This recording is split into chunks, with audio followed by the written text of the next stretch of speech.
ये बेंसी के वचनामृत roll number 93 तारीख 29/1/2000। नमो अर्यंताणम नमो सिद्धाणम नमो आयर्याणम नमो उवज्जायाणम नमो लोये सवसावणम नमो समय साराय स्वानुभूत्या चकास्ते चित्त स्वभावाय भावाय सर्वभावांतरचिले मंगलम भगवान वीरो मंगलम गौतमो गणि मंगलम कुंद कुंदार्यो जैन धर्मोस्तु मंगलम सर्व मंगल मांगल्यम सर्व कल्याण कारकम प्रधानम सर्वधर्माणम जैनम जयतु शासनम ओंकार बिंदु संयुक्तम नित्यम ध्यायन्ति योगिनो कामदम मोक्षदम चैव ओंकाराय नमो नमः।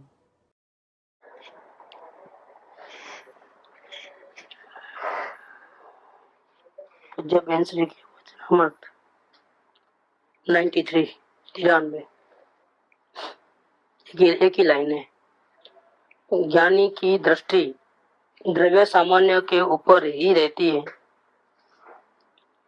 वेद ज्ञान की धारा सतत बहती है। ये जिसको आत्मज्ञान हुआ है उसकी नजर, उसकी श्रद्धा, उसका विश्वास, उसका आधार एकमात्र द्रव्य सामान्य है। आत्मा नहीं करके द्रव्य सामान्य क्यों कहा? एक तो शास्त्रीय भाषा है, द्रव्य विशेष, द्रव्य सामान्य, इस प्रकार से। आत्मा में तो सामान्य विशेष सब मिलकर के आत्मा है। और एक आत्मा में दो टुकड़े, दो टुकड़े मतलब एक ही आत्मा का एक स्थिरता है और एक परिणमन वाला है। तो जो स्थिर है वो सामान्य है, जो बदलते रहता है, जो बदले वो विशेष है। या ऐसा कहो कि समुद्र है, तो समुद्र में सामान्य क्या और विशेष क्या? समुद्र एक पदार्थ है, उसमें सामान्य क्या और विशेष क्या? तो समुद्र में जो ऊपर की तरंगे हैं वो विशेष है। तरंगों के ठीक नीचे स्थिरता है, पूरा पानी का, जल का दल पूरा जो वैसा का वैसा रहता है। उसमें तरंगे नहीं है, इसके ऊपर के भाग में तरंगे हैं, नीचे तो बिल्कुल स्थिर पूरा जल समुद्र समूह बिल्कुल इंटैक्ट, ऐसा का वैसा। क्योंकि ऊपर की जो लेवल है उसको बाह्य निमित्त पड़ता है पवन का।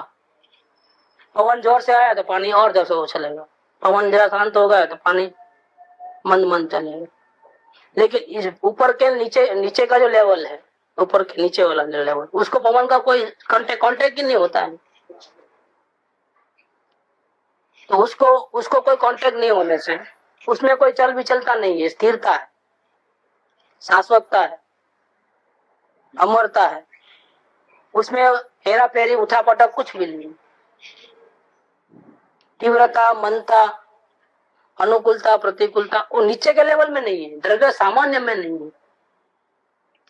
इसी प्रकार आत्मा एक पदार्थ है। ऐसा नहीं है कि मुझे अलग है, वो अलग चीज है और समुद्र अलग चीज है, ऐसा नहीं है। समुद्र का ही एक हिस्सा है, जो ऊपर के जो तरंगे हैं वो समुद्र का हिस्सा है। कभी भी समुद्र बिना तरंग का नहीं होगा। इसका मतलब क्या, वन ऑफ द पार्ट है वो। उसको समुद्र कहो, ऊपर से देख करके हम समुद्र ही कहेंगे, मुझे नहीं कहेंगे कभी भी। देखो ये रहा सागर, ऐसा बोलेंगे। दिखते किसको है अपन? समुद्र को देखते हैं, मतलब स्थिर पार्ट को देखते हैं कि तरंगों को देखते हैं? लेकिन नजर पड़ते ही हम ऐसा नहीं बोलेंगे कि तरंग दिख रही है। नजर पड़ते ही हम क्या बोलेंगे? ये रास्ता, उसकी विशालता मालूम पड़ेगी। इतना पानी है कि कभी खत्म नहीं होगा ऐसा लगता है, जबकि ऊपर की जो तरंग है ना वो तो एक सेकंड में खत्म हो जाती है। एक प्रवाह आया खत्म, दूसरा आया खत्म। उसमें तो कोई स्थिरता है नहीं, उसकी अमरता है ही नहीं, उसकी शाश्वतता भी नहीं है। लेकिन नजर पड़ते ही, नजर पर प्रवाह के ऊपर पड़ती है, और हमको ध्यान किसका जाता है? पूरा वस्तु समुद्र का अंदर। ऐसा नहीं कहते कि तरंगे हैं, तरंगों को देखते हुए भी ऐसा नहीं कहते कि तरंगे, क्योंकि तरंगे अकेले नहीं रह सकती। नीचे का पोर्शन ना हो तो कैसे रहेंगे तरंगे, कैसे होंगी? हवा में तो तरंगे रहती नहीं है, तो बिना समुद्र तरंगे नहीं होती है, और समुद्र बिना तरंग का नहीं होता है। ये दोनों मिलकर के एक पदार्थ है जिसको बोलते हैं द्रव्य। लेकिन द्रव्य के दो पोर्शन है, जो स्थिर है वो सामान्य, जिसमें चल विचलता बदलाव है वो विशेष। ऐसा समझ लें। जैसे 10 ग्राम सोना है तो वो है सामान्य, और उसमें से चेन बना है तो ये हो गया विशेष। वापिस उसको ब्रेक करके गला करके उसमें से रिंग्स बनाए तो वही का वही सोना है। सोना कायम रहा, पहले चेन रूप में था, अब रिंग्स रूप में हो गया। देखो ये चेन रिंग्स ये सब क्या हो गया? ये विशेष हो गया। जीव वही का वही है, लेकिन बचपन के फोटो देख करके ये मैं हूं ऐसा बोलते हैं, लेकिन वो फोटो और ये फोटो मिला हो तो मिले ही नहीं। लेकिन वो क्या बोलते हैं? ये मेरा फोटो। मतलब क्या कि जीव वही का वही है, लेकिन बचपन जवानी बुढ़ापा ये सब उसकी विशेषता है। शरीर सापेक्ष बात करें तो जीव वही का वही है, लेकिन वो शरीर वही का वही, मतलब लेकिन इसमें फेरफार होते गए। तो ये बचपन का फोटो अलग, जवानी का अलग, बुढ़ापे का अलग, ऐसा अलग। इसके अंदर में जो जीव है वो एक ही वही का वही है। ये जीव की पर्याय हुई, द्रव्य सामान्य पर्याय हुई, वो विशेषता हुई। एक्चुअल में वो मिला जुला है, एक्चुअल में जीव की पर्याय नहीं है वो। जीव की पर्याय ऐसा गिनना चाहिए कि भूतकाल में तीन गति में समझो था, अब मनुष्य गति में है, भविष्य में देव गति में जाएगा। तो जीव वही का वही है, लेकिन पहले तिर्यंत अवस्था में था, अब मनुष्य अवस्था में है, भविष्य में देव गति में जाके स्वर्ग का देव बनेगा। तो ये जो तिर्यंत था, मनुष्य था और स्वर्ग का देव पर्याय, ये सब क्या हो गई? उसकी विशेषता हो गई। अंदर में जो जीव है वो सामान्य हो गई, ऐसा लेना है। यहाँ तो बाहर के खोखों के साथ संबंध वाला बात नहीं बोल रहे हैं यहाँ पर। आप यहाँ थोड़ा और डीप में चले गए। ये तो मोटा मोटा दृष्टांत दिए, दृष्टांत के रूप में। अब ओरिजिनल कि जो जीव सामान्य है और जीव विशेष किसको कहना? तो राग द्वेष आदि जो भाव हो रहे हैं वो तो जीव के विशेष में भी नहीं हो रहे हैं। ऐसे क्रोध आएगा तो हम यही बोलेंगे कि इस जीव ने किया क्रोध, और पूछेंगे तो हम यही कहेंगे हमको गुस्सा आ गया, हमारे से गलती हो गई, ऐसा ही कहेंगे, क्योंकि ऐसी गलती बाजू वाले ने नहीं की है। लेकिन रियल में देखा जाए तो ये जो क्रोधादि भाव होते हैं वो जीव की तरंगे नहीं है, जीव के स्वभाव में वो चीज नहीं है, और जीव की अवस्था में भी वो चीज नहीं है। मानना भी नहीं, मानोगे तो दुखी हो जाओगे। कैसे दुखी होंगे? तो गलत भाव होते ही, अरे क्यों किया, मुझे तो नहीं करना चाहिए, ऐसा आ जाएगा कि नहीं करूं, बचाऊं अपने आप को, ऐसे भाव चलेंगे। ये सब में कर्तृत्व तो भाव आएगा, और इसके बावजूद भी वो हटा तो सकेगा ही नहीं। इतना मेहनत करने के बाद भी कोई भी भाव हो, पाप के हो चाहे पुण्य को हो, किसी को रोक नहीं पाएगा, किसी को हटा नहीं पाएगा। क्यों रोक नहीं पाता है, क्यों नहीं हटा सकता है? क्योंकि जीव जो है, जीव की ताकत जीव में होती है।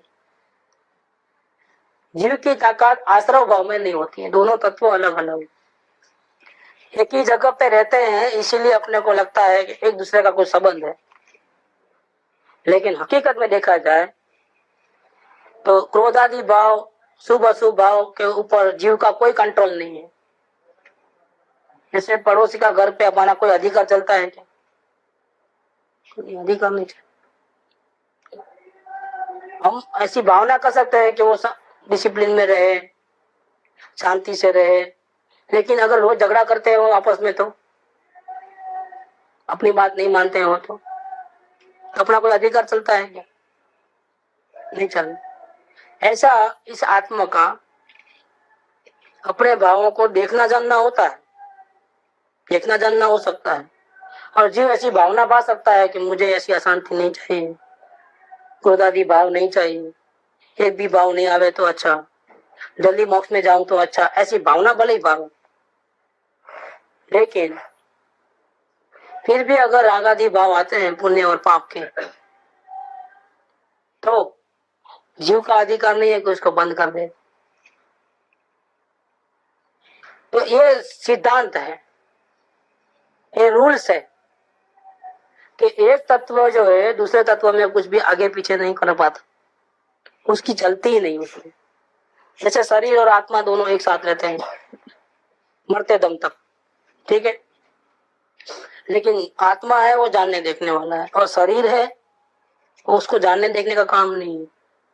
उसमें इंद्रियां है, स्पर्श रस गंध वर्ण आदि, और वो बिल्कुल जड़ है। आत्मा में कलर नहीं है, शरीर में कलर है। आत्मा में वजन नहीं है, इसमें वजन है। देखो, आत्मा ठंडा गर्म नहीं है, ये ठंडा गर्म होता है। उस कमी बेसी होती है, आत्मा में कमी बेसी नहीं होती है। शरीर दुबला होता है, मोटा होता है, आत्मा मोटा नहीं होता है, दुबला नहीं होता। स्पर्श रस गंध वर्ण, ऐसा है शरीर और ऐसा आत्मा, दोनों मरते दम तक साथ में रहते हैं। लेकिन अनुभव करना अपनी बात का कि इस आत्मा का इस शरीर के ऊपर कितना अधिकार है,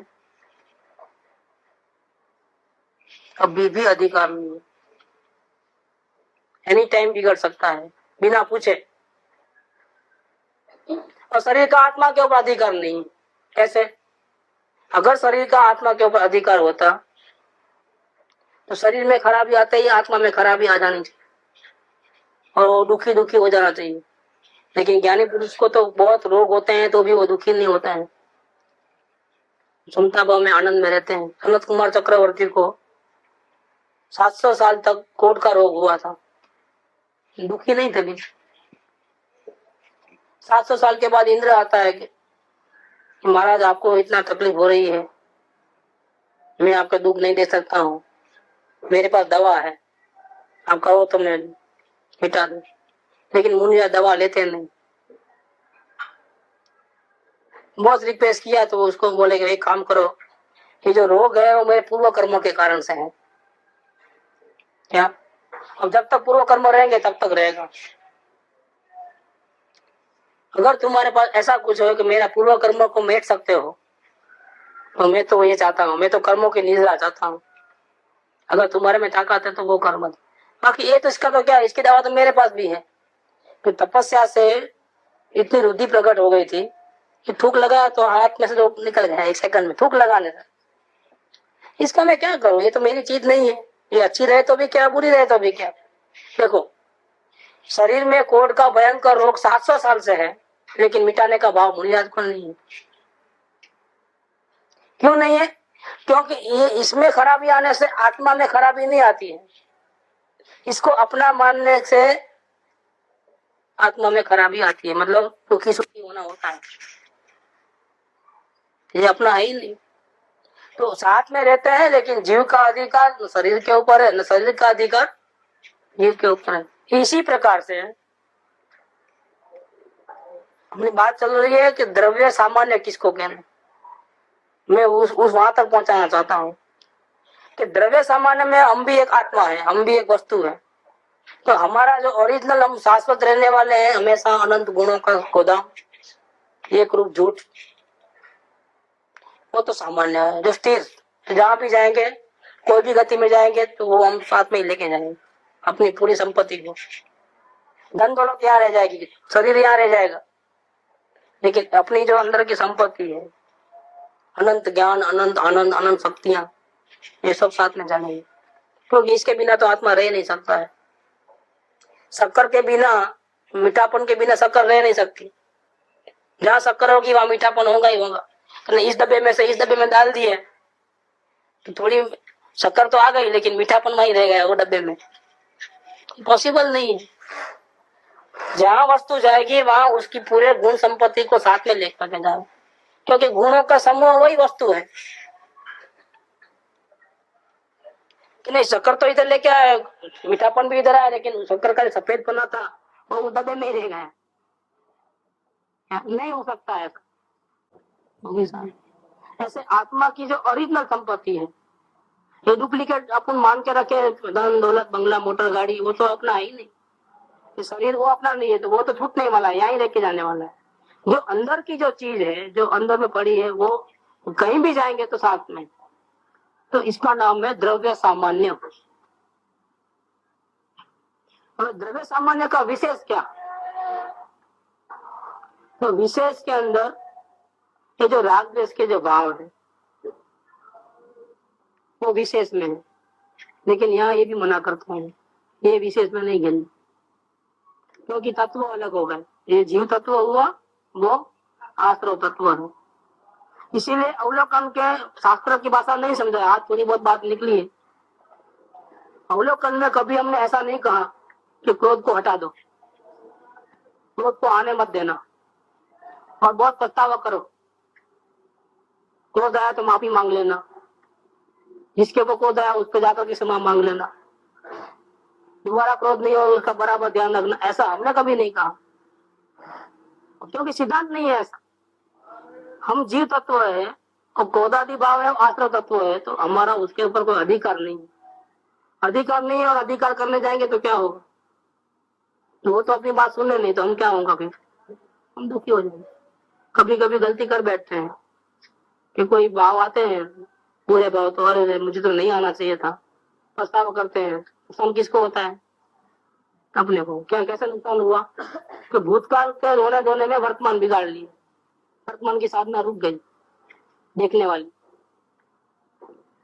दूसरी एक गलती और हो गई, जब ऐसा हो रहा है अब दोबारा नहीं करना है, तो भविष्य की चिंता और प्लानिंग के अंदर वापिस वर्तमान को बिगाड़े। नुकसान किसका हुआ? अच्छा, बहुत ध्यान रखे तो भी हुआ कि नहीं हुआ? वापिस क्रोध तो आया ही है। कभी कभी नहीं होता है, दूध रखते हैं गैस के ऊपर, हम ध्यान से बैठे रहते हैं, लेकिन उफड़ने वाला तो उफड़ता ही, महीने में 2-4 केस तो बनते ही। कितना भी ध्यान रखो तो क्यों ऐसा होता है? मैं तो यहाँ ही खड़े थे, यहाँ ही देख रहे थे सब कुछ, फिर क्यों ऐसा हो गया? आपका चलने वाला ही नहीं, हम बेकार बात करते हैं। वो ध्यान रखोगे तो भी होगा। जितने एक्सीडेंट होते हैं तो आंख बंद करके चलाते थोड़ी है गाड़ी, सबकी आंखें खुली होती है, फिर एक्सीडेंट क्यों हुए? हाँ, खुली हो बंद हो का सवाल नहीं है, एक्सीडेंट होने का वो लिखा था, होगा होगा होगा, इसमें अपनी कोई चलने वाली नहीं है। उदय के सामने अपनी नहीं चलती है। ऐसे ही क्रोधादि जो भाव आते हैं उसके ऊपर जीव का कोई कंट्रोल नहीं है। इसीलिए अवलोकन में हम देखना है उनको, उसके स्वरूप को समझना है, और ये रहने से कितना अपने को नुकसान होता है उसका अंदाजा लग जाता है देखने मात्र से। लेकिन कोई भी भाव को रोकना नहीं है। आ गए तो क्यों आए नहीं बोलना है, गए तो क्यों गए नहीं बोलना है, पश्चाताप नहीं करना है, रोना नहीं है, प्लानिंग नहीं करना है, क्योंकि इस जीव की वो विशेष पर्याय नहीं है। ये जीव का जो अनंत गुण का सम्राट अंदर बैठा है, देवादिदेव, ये राग द्वेष के भाव उसकी संपत्ति नहीं है, राग द्वेष के भाव उसकी तरंगे नहीं है। राग द्वेष के भाव बिल्कुल अलग चल रही है। जैसे शरीर में चढ़ना गड़ना हो गए तो जीव की तरंगे नहीं है। शरीर बिगड़ जाए, बुखार आए तो ये जीव को नहीं आया है बुखार, वो शरीर में आया है, मैं अपने को नहीं आया है। आत्मा का ज्ञान गर्म हो गया है क्या बुखार आने? तो मेरा ज्ञान बहुत गर्म हो गया है। थर्मोमीटर मापेंगे तो ज्ञान को मापेंगे कि शरीर को मापेंगे? ज्ञान को नहीं माप सकते। ज्ञान ठंडा नहीं होता है, ज्ञान गर्म नहीं होता है, ज्ञान का कोई कलर नहीं होता है, ज्ञान में वजन भी नहीं होता है। तो ज्ञान है वो आत्मा का गुण है, और जानना जानना जानना जानना जानना हो रहा है चाहे वो अपने को जाने, चाहे वो अन्य पदार्थों को जाने, चाहे वो रागादि भावों को जाने। जानना जानना जो है वो जीव की विशेष पर्याय है। ज्ञान आदि अनंत गुण जो एक साथ ओरिजिनल हमेशा रहने वाले हैं वो सामान्य, और इसमें से जो निरंतर जानना जानना जानना जानना जो हो रहा है वो इसका विषय है। लेकिन अन्य पदार्थ जो है शरीर आदि रागादि भाव क्रोधादि भाव वो जीव की तरंगे ही नहीं है, जीव के साथ में बगल में ही होती है, फिर भी जीव की नहीं है, इसलिए हमको चिंता नहीं करना है। तो पहला पाठ शुरुआत का यही है, जितने भी राग द्वेष के भाव पुण्य पाप के भाव होते हैं सबकी चिंता छोड़ो, देखो लेकिन चिंता मत करना, जानो लेकिन चिंता करना, घबराना, टेंशन में आ जाना नहीं, सिर्फ जानना जानना जानना मतलब हो। तो पहला कटिंग कहाँ से कराया? शरीर से नहीं कराया।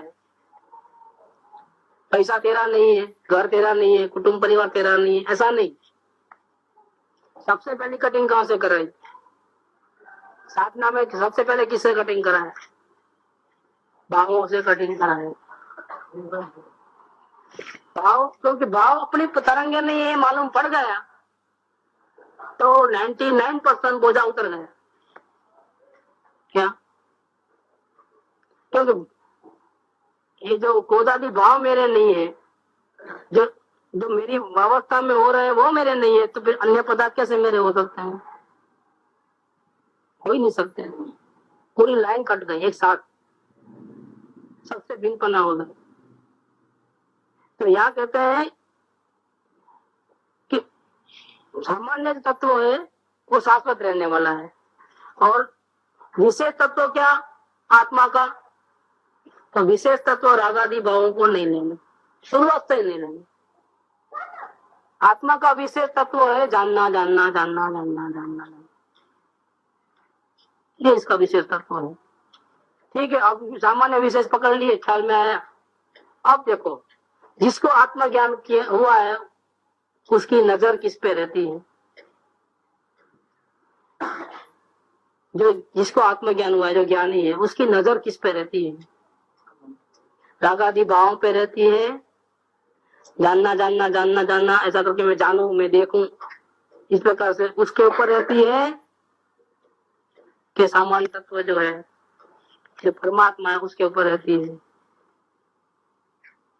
ज्ञानी की नजर हरदम द्रव्य सामान्यों पे रहती है, परमात्मा तत्व के ऊपर रहती है, जो हमेशा एक जैसा रहने वाला है। जानना जानना तो बदल जाता है, जैसा कि जानना हुआ, अभी टीवी देखा, फिर कबाट देखा, फिर सोफा देखा, तो जानना जानना है तो आत्मा का गुण, लेकिन उसमें जो चेंजेस होते रहते हैं वो तरंगे हैं आत्मा की। क्या?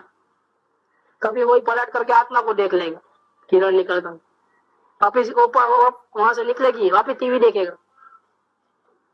इसको कोई स्थिरता नहीं है कि वो हमेशा वैसा का वैसा रहे, कि किरण का कोई भरोसा नहीं, तरंगे कभी ऊंची हो कभी नीची हो, परिणाम कभी अच्छे रहे कभी बुरे रहे। राग द्वेष की बात नहीं चल रही है, उसको परिणाम गिनना ही नहीं है आत्मा। यानी के नजर में रागादि भाव जीव की अवस्था नहीं है, ज्ञानी राग द्वेष की फिक्र नहीं करता है। ज्ञानी जानने वाले जो अपना जानना जानना जानना हो रहा है उसकी फिक्र नहीं करते हैं। क्यों नहीं करते हैं? क्योंकि इसका हमेशा चेंजेस होता है, कभी टीवी देखे, कभी भगवान को देखे, कभी सोफा देखे, कभी आत्मा को देखे, उसमें एक रूपता नहीं है, शाश्वतता नहीं है, सामान्य रूप नहीं है, ये आत्मा की विशेष अवस्थाएं हैं। ऐसे इनकी परिणति को देखने से जीव को आनंद नहीं मिलता है, शांति नहीं मिलती है। जवेरी के पास आप चैन लेके जाओगे, मेरे को बेचना है, तो क्या करेगा? चैन को देखेगा कि सोने को देखेगा? पैसा किसका देगा? डिजाइन का देगा? वजन करेगा, तंज मारेगा, और ये 85% है, 90% है, तो उतना पैसा है। देखो नजर किस पे पड़ी है, वैल्यू किसकी है, डिजाइन की वैल्यू नहीं है, बहुत बढ़िया डिजाइन है, ठीक है, हमको क्या करने का, हमको तो गला नहीं पड़ेगा। बड़े पे ऐसा दूसरे को पसंद है, ऐसा कैसा बेच दे, वो अलग बात हो गई, वो इसका एक्स्ट्रा प्रॉफिट है। लेकिन बाजार का रूल्स क्या है, और प्रॉफिट किसके ऊपर आता है, किसके ऊपर काउंटिंग होता है, उसकी नजर सोने पे रहती है। देखो ज्ञानियों की नजर भी ऐसी होती है, जरूरी नहीं है कि जहां वो रहता हो आजू बाजू सब ज्ञानी हो, आत्मज्ञानी हो, पापी भी हो, पुण्यशाली भी हो, मिथ्यादृष्टि भी हो, सब होते हैं अलग अलग।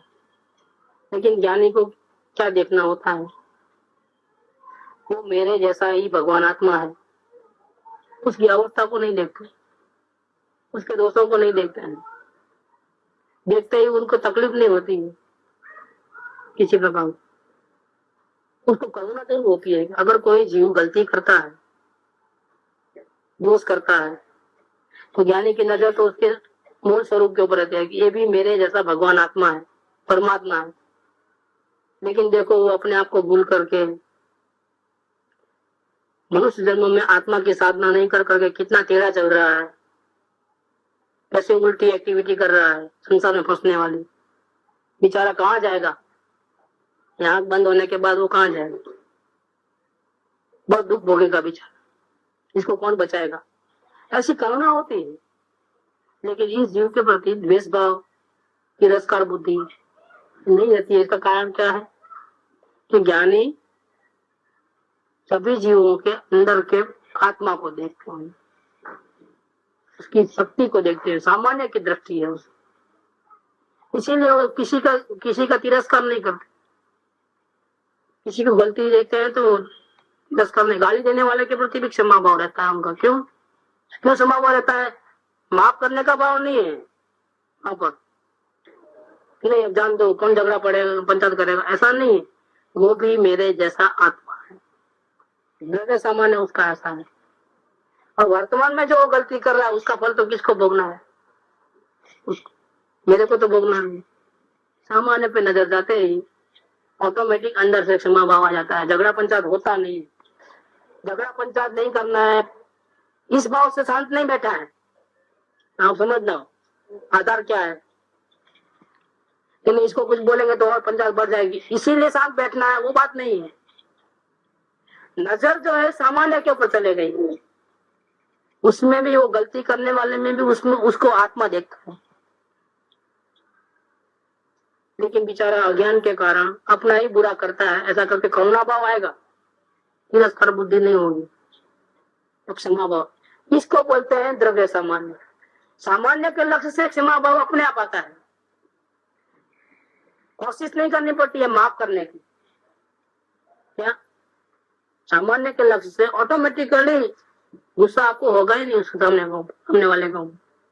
अगर कुछ भी रिएक्शन आएगा तो करुणा भाव का रिएक्शन आएगा, बेचारा क्या क्या करें, कौन समझावे, समझने वाला ही नहीं है, समझने की स्थिति में नहीं है, कहाँ जाएगा बेचारा, ऐसा हो गए। लेकिन गुस्सा होने का सवाल नहीं, क्यों गुस्सा करें, जो ये गलती करता है उसका फल तो उसको भोगने का है, फिर अपने को क्या गलती तकलीफ होती है, उसकी जिम्मेदारी अपनी तो है नहीं। इसलिए क्षमा भाव है, ऑटोमेटिक क्षमा भाव, क्योंकि द्रव्य सामान्य के ऊपर नजर है, इसकी वर्तमान में जो दोष है, अस्थिरता है, उसके ऊपर नजर नहीं है। तो यहाँ ज्ञानी की नजर किस पे रहती है, रागादि भाव तो अपने है ही नहीं, वो तो तत्व ही अलग है आश्रव। तो न उसको आवे तो क्यों आए बोलना है, जावे तो क्यों गए नहीं बोलना है। अच्छे भाव आवे तो राजी नहीं होना है, बुरे भाव आवे तो दुखी नहीं होना है, वो अपनी चीज नहीं है, अलग है। अब उसको जानने वाली जो अपनी अवस्था है विशेष, तो कभी दूसरे को जाने, कभी अपने आत्मा को जाने, उसका भी कोई भरोसा नहीं, क्योंकि वो पलटती है हमेशा, उसका भी आधार नहीं लेना है। पलटने वाले का आधार लोगे तो आप दुखी रहोगे। जैसे आपके पास कोई आ जाओ, लेकिन अगले महीने में शादी है दूसरे गांव, क्या फिर ससुराल जाना पड़ेगा। क्या क्या करोगे? नौकरी पे रखोगे? नहीं रखोगे। कम पगार में आती है, पूरा बराबर काम करने वाली है, पढ़ी लिखी होने पर भी नहीं चाहिए, क्योंकि 1 महीने के लिए फिर वापस दूसरे को ढूंढना ना। वापस ये अस्थिरता, या फिर 80 साल का बूढ़ा आ गए, हमको नौकरी पे रखो, जो काम देंगे मैं आप करते रहूंगा, लेकिन इसको पहले काम क्या दोगे? साइकिल चलाने वाला काम तो दे नहीं सकते। यहाँ बैठे बैठे चौकीदारी करे, लेकिन उसका भी भरोसा क्या? कितना दिन जिएगा, कितना दिन? कोई अस्थिरता जिसमें है, अस्थिर तत्व है, उसके ऊपर कोई भरोसा नहीं करता। शाश्वत के ऊपर भरोसा करें क्या? तो ज्ञानी को जब परमात्मा मिल गया है, शाश्वत अनंत गुणों का सम्राट, तो ये जानने वाली पर्याय इसका आधार नहीं लेता है। उसकी नजर अवस्था के ऊपर रहती ही नहीं, उसकी नजर हमेशा किसके ऊपर रहती है? जैसे समुद्र की लहरों को देखते हैं, लेकिन नजर किस पे रहती है? लहरों के ऊपर रहती है कि समुद्र पे रहती है? बस सेम उसी प्रकार से, सेम उसी प्रकार से ज्ञानी की नजर हमेशा अवस्था के ऊपर नहीं रहती है। भले देखे अवस्था से देखता है, लेकिन नजर अवस्था के ऊपर नहीं। नजर किसके ऊपर है? परमात्मा तत्व जो शाश्वत रहने वाला है। हम ऐसा आईने के सामने मुंह रखते हैं, ठीक ठाक करते हैं बालों को, तो देखते क्या है अपन? आईना। आईने में भी क्या देखते हैं? अपने को देखते हैं कि प्रतिबिंब को देखते हैं? कि आईने में भी हमारी नजर तो प्रतिबिंब के ऊपर है, बिंब के ऊपर नजर नहीं है। लेकिन इसके बावजूद भी कंघी किसको करते हैं? प्रतिबिंब को करते हैं कि इधर करते हैं? देखो, देखना है, नजर भले ही वहां है अवस्था के ऊपर, अवस्था के ऊपर नजर होने पर भी रिपेयरिंग वगैरह ठीक ठाक करना किसको होता है? प्रतिबिंब में कि बिंब में? अब इसकी नजर कहाँ है? एक्चुअल में कहाँ है? एक्चुअल में इसकी नजर प्रतिबिंब के ऊपर है कि बिंब के ऊपर है? वास्तव में कहाँ है? बस समझ लो, ऐसा ही है। ज्ञानी पुरुष की नजर क्या होती है? आत्मज्ञान होने के बाद,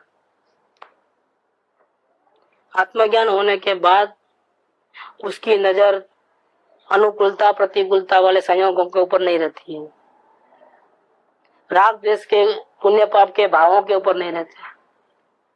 मेरा उपयोग अंदर है कि बाहर है?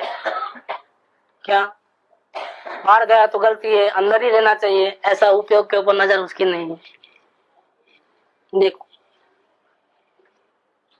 सब नजर में सब आएगा, कैसे भाव हो रहे हैं वो भी मालूम पड़ेगा, उपयोग कहाँ है वो भी मालूम पड़ेगा। लेकिन आधार किसका? किसका आधार लेगा ज्ञानी पुरुष? अपना आत्मा का। उपयोग का भी नहीं, उपयोग बाहर हो अंदर हो नहीं मालूम, भाव राग द्वेष के कैसे भी हो हमको नहीं मालूम। उसकी नजर इधर रहती है, द्रव्य सामान्य का। मैं परमात्मा हूँ, कल आया था ना बात, मैं सहज ज्ञायक मूर्ति हूँ। यही चैतन्य भावना, यही लक्षण, यही मनन, यही गोलन, और ऐसे ही स्थिर परिणति से संसार रोग का नाश हो जाता है। लेकिन वर्तमान में चाहे जैसे भाव होंगे तो भी क्या करना, तब भी वो आत्मा हूं मैं ऐसा ही बच रहा ना, मैं ज्ञायक मूर्ति हूं ऐसा, ये परिणाम नहीं सुधारना क्या? परिणाम में गड़बड़ चल रही है, राग देश बढ़ रहे हैं, उपयोग बाहर भटकते रहता है, तब भी मैं हूँ, मैं ज्ञायक मूर्ति हूँ ऐसा करके ऐसा ही, यही भावना करना। कि परिणाम बिगड़ जाएंगे, नरक निगम में चले जाएंगे तो उपयोग बाहर ही रहेगा, अंदर में नहीं आएगा, तो आनंद कैसे मिलेगा आत्मा का? तब भी यही बोलना, मैं सहज गायक मूर्ति हूँ। बोलने की बात नहीं है, ऐसी परिणति करने की बात है। विकल्प करने की बात नहीं है, परिणति करने की बात है। और परिणति करने के लिए तो क्या करना पड़ता है? मैं सहज गायक मूर्ति हूँ, ऐसी परिणति करने के लिए क्या करना पड़ता है? बोलने के लिए तो मुंह है, समझ लो। विकल्प करने के लिए तो मन है। तुम क्या करते हो? परिणति करने के लिए ज्ञान में किसको देखना है? किसको देखना है? द्रव्य सामान्य को के विशेष को? तो जब ज्ञान के उपयोग में मैं सहज गायक मूर्ति हूं, इस प्रकार से नजर अवस्थाओं से हट करके द्रव्य सामान्य यानी परमात्मा के ऊपर नजर चले जाती है, और मैं सहज गायक मूर्ति हूं ऐसा जिस वक्त ठहरना होता है, ऐसी परिणति बनती है, तो उपयोग कहाँ रहता है? बाहर रहता है। तो फिर कौन से भाव होते हैं? क्रोध के होते हैं कि क्षमा के भाव होते हैं? न क्रोध के होते हैं, न निर्विकल्प अवस्था है। तो अवस्था को बदलना पड़ा, बदलाने की जरूरत पड़ी, राग द्वेष को हटाने की जरूरत पड़ी, उपयोग को बाहर नहीं जाना है, अंदर लेके आना है, ऐसे चिंता करने की जरूरत पड़ी।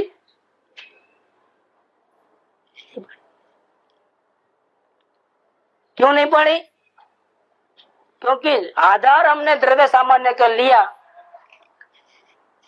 परमात्मा का लिया आधार हमने, नजर उसकी रखी और परमात्मा का ही शरण लिया, उस पे भरोसा रखा। क्या भरोसा रखा? भरोसा का मतलब क्या? लोगों को तकलीफ होती है,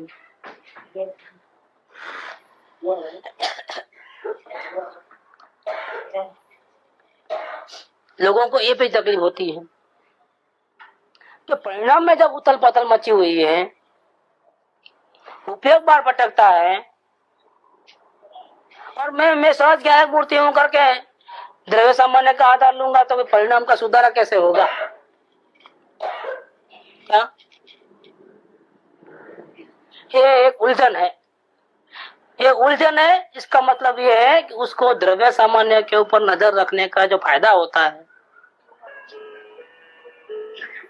उसका कॉन्फिडेंस उसको नहीं है, विश्वास नहीं है, आधार नहीं लिया उसने।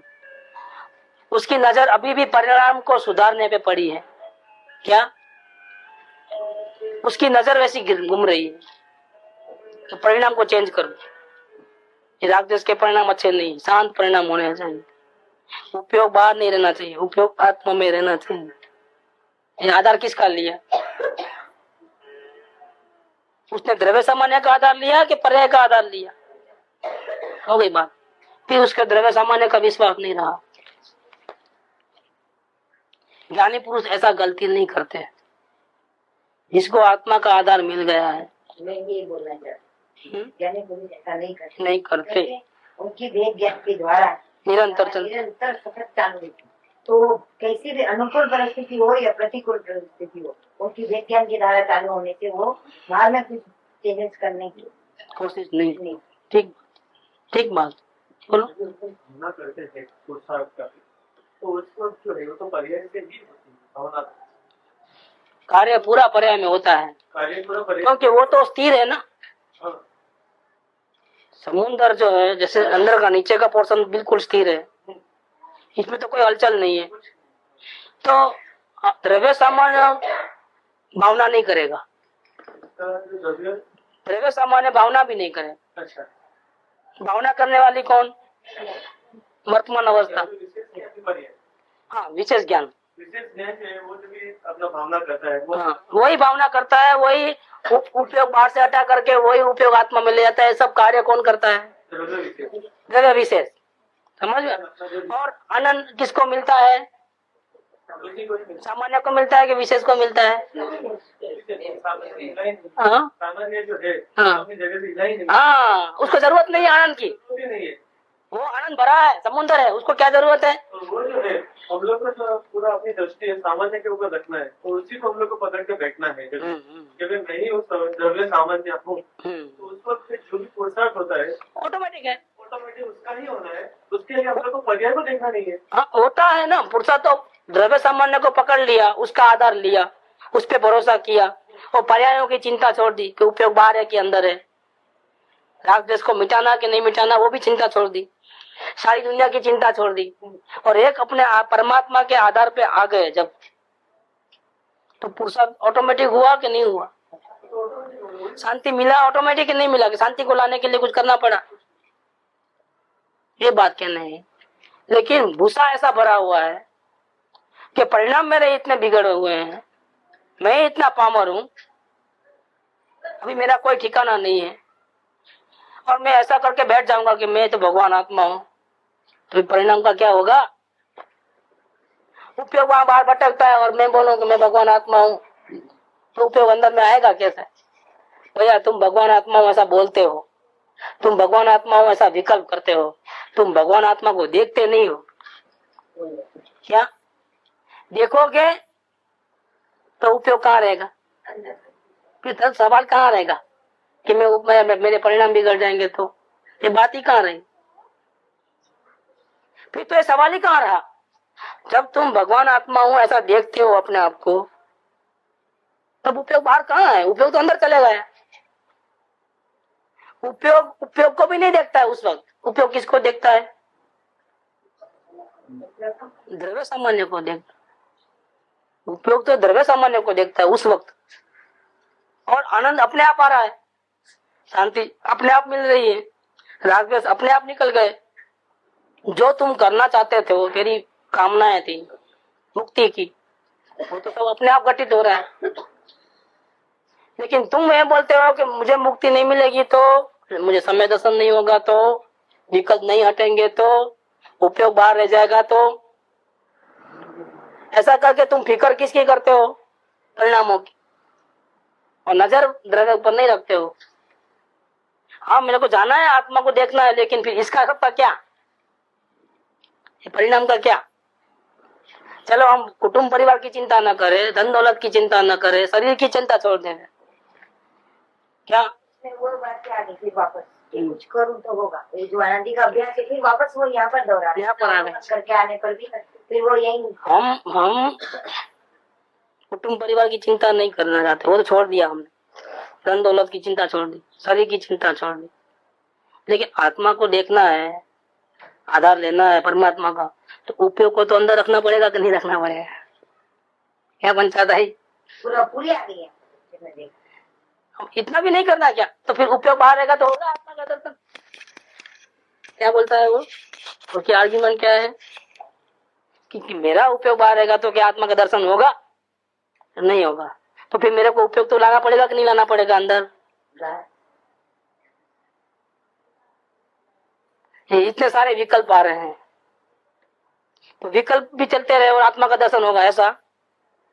तो बंद करना कि नहीं करना? पहले एक उलझन है, एक वो आ गया ना बता, आ गए वो लाइन क्लियर होनी चाहिए। क्लियर हो गया। ये उलझन अगर मिट जाए, ये समझ में आ गया अगर, तो लाइन क्लियर है। ये तो समझ का ही है, बाकी क्या एक सेकंड में अनुभव हो जाए आत्मा का। सरल है, आत्मा का अनुभव करने के लिए कोई 2-4 साल थोड़े लगते हैं, 2-4 दिन भी नहीं लगते हैं, 2-4 मिनट भी नहीं लगती है, समझा तो 2-4 सेकंड भी नहीं लगती है। क्या आत्मा का अनुभव करने की कितनी देर लगती है? बाएं हाथ का खेल है क्या? लेकिन कब? समझ पीछे सब। न उपवास करना है, न दान देना है, न माला फेरनी है, न मैं आत्मा हूँ ऐसा जाप जपना है, कुछ नहीं करना है। न पहाड़ चढ़ना है कोई, न फोटो खिंचाना है, कुछ भी नहीं करना है। और इतने मात्र से अनंत जन्म मरण का अंत आ जावे, इतने मात्र से। ये मुश्किल क्या कहूँ, ये मुश्किल क्या कहूँ? दो बार बोल। समझ में आना ही तकलीफ है, समझ में आया तो बहुत आसान है।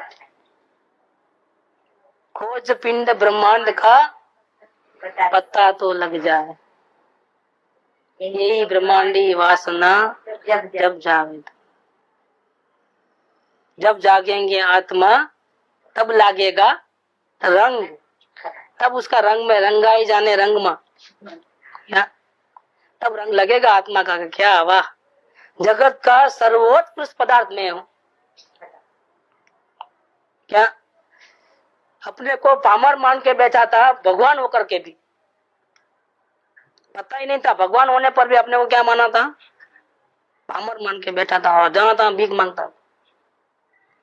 हे गुरुदेव, आपने इतनी बड़ी चीज दे दी मेरे को, जिस मुक्ति को बड़े बड़े त्यागी महापुरुष विद्वान पा नहीं सकते इतनी मेहनत करने पर भी,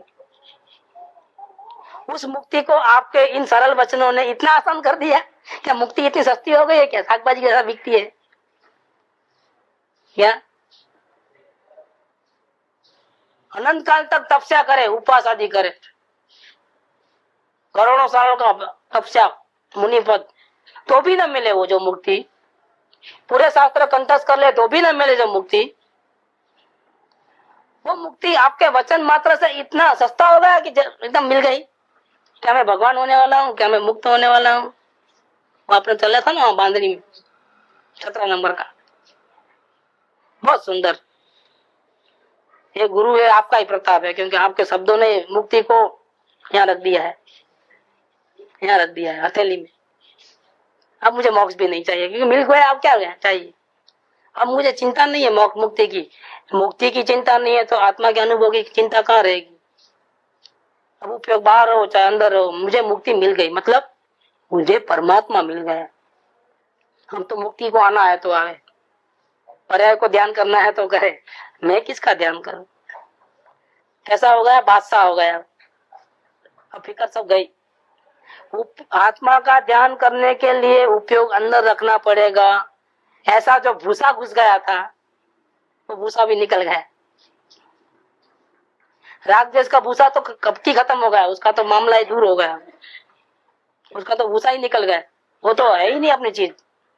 लेकिन आत्मा का आधार तो लेना पड़ेगा ना, मतलब नजर तो यहाँ करनी पड़ेगी ना, वो भी गया। इसीलिए ज्ञानी पुरुष की नजर कहाँ रहती है कि ज्ञानी पुरुष की नजर सामान्य द्रव्य के ऊपर रहती है।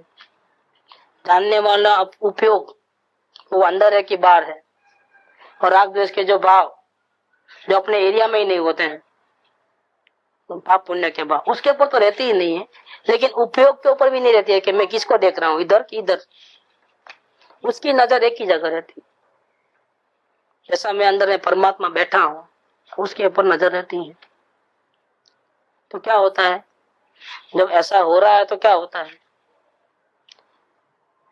वेद ज्ञान की धारा सतत बहती है। वेद ज्ञान की धारा बहती है तो शांति शांति शांति शांति शांति शांति।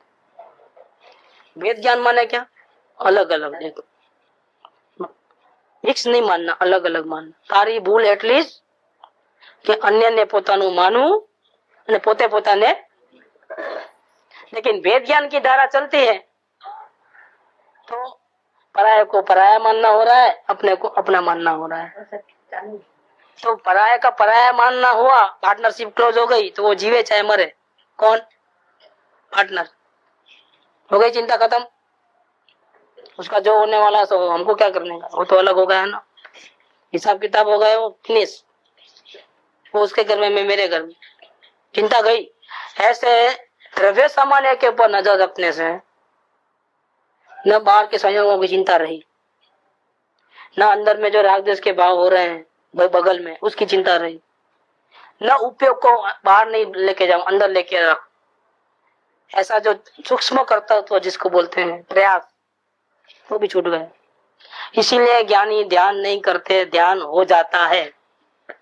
इसलिए बात, आप कौन से वक्त ध्यान करते हो, सुबह कितने बजे उठते हो, कितने बजे ध्यान में बैठते हो? भैया ऐसा कोई रूल्स नहीं है, कोई नियम नहीं है, क्योंकि धारा चालू है, क्योंकि ये धारा चालू है, वेद ज्ञान की धारा सतत चालू है। कोई पर्टिकुलर टाइम में, अनुकूल टाइम में, पर्टिकुलर तरीके से उसको इस प्रकार से उपयोग आत्मा में ले जाना है। फिर बाद में दरवाजा बंद हो जाएंगे 12 बजे के बाहर मंदिर के, भगवान दर्शन नहीं देंगे, इसलिए 12 बजे से पहले पहुंचना है। सुबह 6 बजे से पहले नहीं जाना है क्योंकि दरवाजा बंद रहता है। क्या कोई नहीं है, भगवान हमेशा हाजिर है। तुम जब जाओ तब हाजिर है। यहाँ कोई दरवाजा नहीं है, फाटक बाटक, मैं ही भगवान हूँ। बहुत सुंदर बात है ये, वेद ज्ञान की बातें हैं, बहुत सुंदर है। ज्ञानी की नजर को देखोगे ना तो आपको तो आश्चर्य लगेगा। निरंतर वहां पड़ी है, निरंतर वेद ज्ञान की धारा चल रही है। फिर इसके परिणाम कैसे बिगड़ेंगे? फिर उसको पर की चिंता कैसे होगी? जिसको अपने परिणामों की चिंता नहीं है उसको दूसरों की चिंता क्या रहेगी? कौन क्या समझेगा, कोई क्या करेगा, वो चिंता है तो हम ज्ञान दशा में नहीं है। अपने को मिलान कर लेना कि हम ज्ञानी है कि नहीं। अगर इस प्रकार से है तो ज्ञानी है, इस प्रकार से नहीं है तो ज्ञानी नहीं। सारे गांव की फिक्र चल रही है और अपने को ज्ञानी मानना कि मुझे वेदन आ रहा है ना, मैं ज्ञानी हो गया, नहीं चलेगा, भटक जाओगे। 11वें गुणस्थान से गिरे थे कृपादेव, याद रखना वो चीज, क्योंकि मेरे में अब गुण प्रकट हो गए। अब तो एकदम 11वें तक तो पहुंच गया, 12 और 13 दो ही बाकी रहे, गया, चौथा भी गया। थोड़ा अपनी सिद्धियों को देखे तो क्या हुआ? 11 में से ऐसा नहीं कि 10 में आए कि भाई 7 में आवे। पर्याय की महिमा करते ही द्रव्य सामान्य के ऊपर से नजर हट गई, द्रव्य की महिमा हटी तो चौथा भी नहीं रहता। इसलिए मेहरबानी करके इस मार्ग को गलती से भी छोड़ना नहीं। अब मिल गया है, माँ भाग्य है, लेकिन किसी भी गलती से, थोड़ी भी गलती करके भी छोड़ोगे तो पता नहीं लगेगा, आप ही जैसा भटकना पड़ेगा। कृपादेव ने इसलिए बहुत सावधान किया है, सबसे ज्यादा सावधान किया है तो कृपादेव ने किया है। पल पल में जागरूक रहना है, पल पल में। अपने तो बोल चले गए 516 नंबर, 564, 591। सभी बातों में जागृति कृपादेव की कृपा है। ज्ञानी को परमात्मा मिल गया, सत्संग की क्या जरूरत है? लेकिन बोला है सत्संग के बिना तो हम नहीं रह सकते, हम कुदरत के सामने लड़ लेंगे। इसकी सत्ता तो हम कुदरत को नहीं देंगे, हम तो मरेंगे उसके लिए, सत्संग के लिए। सत्संग तो मिलना ही चाहिए। भाई तेरे नसीब में नहीं है तो क्या करोगे? हम नसीब को नहीं मानते। या ज्ञानी क्या बोलते उस टाइम में, हम नसीब को नहीं मानते, हम तो लड़ झगड़ के बंदूक लेके जाएंगे सत्संग के लिए, तो हम कुछ भी कर लेंगे। ये क्या बात है? क्यों? जिसको परमात्मा मिला उसको सत्संग तो कुछ नहीं है। नहीं, सत्संग चाहिए। क्यों? परमात्मा पन्ना की दृष्टि निरंतर नहीं रहती है अंदर में, वापिस परिणाम बाहर आते हैं, तो आधार किसका लोगे? सत्संग के सिवा कोई आधार नहीं, दुनिया में कोई शरण नहीं है। इसलिए ये तो चाहिए ही चाहिए, नहीं तो मेरा उपयोग तो बिल्कुल खलास हो जाएगा। आधार कहाँ रखूं मैं? देखो, इसलिए कृपादेव ने सावधानी की बात बहुत की है, सत्संग की महिमा बहुत की है, सदगुरु के शरण की बहुत महिमा की है, ये जीवों को बचाया है। नहीं तो मैं ज्ञानी होगा, मुझे क्या जरूरत है गुरु की, सत्संग की, सब मालूम है मेरे को। ठीक है, भी देख लेना क्या होता है, थोड़ा दिन ये भी ट्राई करके देख लेना। सत्संग छोड़ देना, गुरु का शरण छोड़ देना, और अपने आत्मा मिल गया है ना परमात्मा, उसको देखते रहना। देखो कैसा देखते हैं, गारंटी से वेदन भी बंद हो जाएगा, गारंटी से, गारंटी, चैलेंज है, वेदन भी बंद हो जाएगा। कहाँ चले गए ज्ञान दशा आपकी? ज्ञानी हो गए थे ना, अब वेदन क्यों नहीं आ रहा है? नहीं आ रहा है, क्यों? इसका कारण ये है कि जब जब उपयोग पार आया तब उपयोग को भटकने दिया, जहाँ आधार नहीं मिला उपयोग को। इसलिए वो ज्ञान दशा थया पहला ने त्यार पछी पण ये शब्द ना आयो 85 में।